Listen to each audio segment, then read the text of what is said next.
Guys, আসসালামু আলাইকুম। ছেলে পুরুষ ভাইদের, আমার ভাইদেরকে বলছি যে বউদের জ্বালাইতে চান, তাদের সঙ্গে তর্ক করে কথা বলে পাচ্ছেন না, সারাক্ষণ আপনার মাথাটা ভাজা করে খাচ্ছে। তো তাদের উদ্দেশ্য হচ্ছে এই ধরনের ছোট মাছ এনে দিবেন, বুঝছেন? এভাবে দিয়ে তাদেরকে শাস্তি দিতে পারেন, যেটা আমার হাজব্যান্ড করে।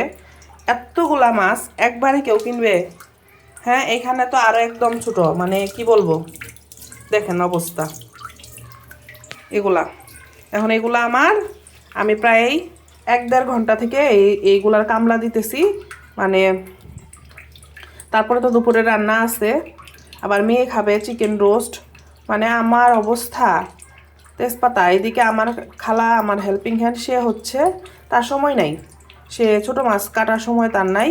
সে বিকালে এসে কাটে দিতে চায়। বিকালে তো তার অপেক্ষায় থাকলে হবে না, দুপুরবেলা তো আমার হাজব্যান্ড, আমার সাহেবকে তো এগুলো দিতে হবে রান্না করে। এটা হচ্ছে আমাদের লাইফ, আমাদের মেয়ে মানুষদের লাইফ। তো এই সমস্ত নিনজা টেকনিক খুব ভালোভাবে জানা আছে আমার হাজব্যান্ডের, তো আপনারাও জেনে রাখেন। এই ধরনের নিনজা টেকনিকগুলো আপনারা অ্যাপ্লাই করতে পারবেন।